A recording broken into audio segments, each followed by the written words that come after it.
दोस्तों vitamin D का जो सबसे अच्छा सोर्स माना जाता है वो धूप मानी जाती है, लेकिन नवंबर से मार्च तक का जो महीना होता है कई जगह पे बहुत ही ज़्यादा सर्दी पड़ती है। ऐसे में आप अपने बच्चों को बाहर नहीं ले जा पाते हो और कई जगह पे तो सूरज भी नहीं निकलता है। ये 4 से 5 महीने इतनी ज़्यादा सर्दी होती है, तो इस दौरान बच्चे में विटामिन डी की कमी होना बहुत ही ज़्यादा कॉमन होता है। उसके अलावा जैसे कि अभी हम देख रहे हैं कि पैंडमिक हो रखा है, कोविड इतनी ज़्यादा तरह से फैल रहा है अपने देश में, और इस दौरान क्या है कि हम अपने बच्चों को अपने घर में रख रहे हैं, बिल्कुल भी बाहर नहीं ले जा पा रहे हैं, पार्क नहीं ले जा पा रहे हैं, बाहर नहीं खेल पा रहे हैं। इस वजह से भी विटामिन डी कम हो रहा है, जिसकी वजह से बच्चे बहुत ही जल्दी बीमार पड़ रहे हैं, उनकी इम्यूनिटी वीक हो रही है और तरह तरह की प्रॉब्लम हम देख ही रहे हैं। इसलिए बहुत ज़्यादा ज़रूरी है कि आप इस वीडियो को एंड तक ज़रूर देखिएगा, आपको बहुत ही ज़्यादा अच्छी इन्फॉर्मेशन मिलेगी। तो दोस्तों सबसे पहले हम जानते हैं कि विटामिन डी के फ़ायदे क्या क्या होते हैं, जिससे कि आपको पता चले कि विटामिन डी कितना ज़्यादा ज़रूरी है हमारी बॉडी के लिए। दोस्तों जो विटामिन डी होता है वो हमारी हड्डियों के लिए, हमारे दांतों के लिए, जो नाखून होते हैं उनके लिए बहुत ही ज़्यादा ज़रूरी होता है। इनकी ग्रोथ, इनकी स्ट्रॉन्ग, ये जितने स्ट्रॉन्ग होते हैं इनकी ग्रोथ, ये सारी चीज़ें डिपेंड करते हैं विटामिन डी पे। साथ ही साथ ये हमारी इम्यूनिटी बढ़ाता है, रोग प्रतिरोधक क्षमता बढ़ाता है। मतलब कि अगर बच्चों के शरीर में विटामिन डी सही मात्रा में जाता रहेगा तो वो बहुत ही जल्दी बीमार नहीं पड़ेगा। छोटे मोटे जो इन्फेक्शंस होते हैं उनको तो बिल्कुल सिम्टम्स भी आपको नहीं दिखेंगे, बिल्कुल बच्चा आराम से उनसे फाइट कर पाएगा और कोई प्रॉब्लम नहीं होगी बच्चे को।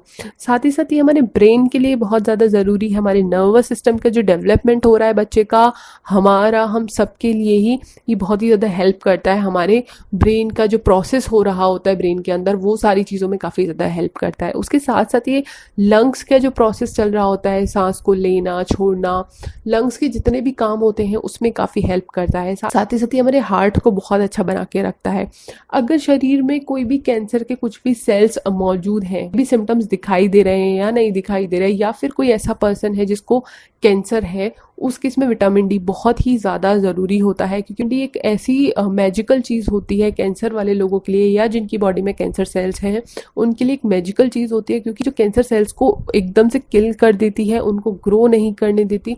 और विटामिन डी सही क्वांटिटी में जाता रहेगा तो बिल्कुल एकदम ज़ीरो कर देगी कैंसर सेल्स को, बिल्कुल भी कैंसर सेल्स नहीं ग्रो कर पाएंगे। तो इसीलिए बहुत ज़्यादा ज़रूरी है। बच्चे थोड़े बड़े हो जाते हैं, 20s में आ जाते हैं, या फिर इवन अपने 10-15 की एज में भी होते हैं, तब भी कई बच्चों में डायबिटीज़ देखी जाती है, बड़ों में भी देखी जाती है। तो उसका रीज़न ये होता है कि जब इंसुलिन लेवल कंट्रोल नहीं रहता उस केस में डायबिटीज़ हो जाती है। लेकिन अगर आप में विटामिन डी सही क्वांटिटी में जा रहा है तो डायबिटीज़ कंट्रोल्ड रहती है, डायबिटीज़ बढ़ती नहीं है। तो दोस्तों ये बहुत सारे फ़ायदे हैं विटामिन डी के, इसलिए आपको विटामिन डी पे ज़रूर ध्यान देना चाहिए। तो दोस्तों बात करें कि आपको कैसे पता चले कि आपके बच्चे में विटामिन डी की कमी हो रही है, क्या क्या सिम्टम्स आपको दिखाई दे सकते हैं जिससे आपको पता चले कि बच्चे की बॉडी में विटामिन डी कम हो रहा है। तो दोस्तों अगर आपके बच्चे बार बार बीमार पड़ते हैं, जल्दी जल्दी उनको जुकाम खांसी हो जाता है, इन्फेक्शन हो जाता है, तो ये एक बहुत बड़ा आपको सिम्टम दिखाई दे रहा है, एक बहुत बड़ा आपको इंडिकेशन मिल रहा है कि आपके बच्चे की बॉडी में विटामिन डी काफ़ी कम है। अगर आपका बच्चा बहुत ज़्यादा लेज़ी सा रहता है, बहुत वीक रहता है, उसको हर वक्त सोने का ही मन करता है, बहुत ज़्यादा एनर्जेटिक नहीं रहता, जबकि बच्चों को काफ़ी ज़्यादा एनर्जेटिक रहना चाहिए, अगर वो नहीं रह रहा है तो आपके बच्चे में विटामिन डी की कमी हो सकती है।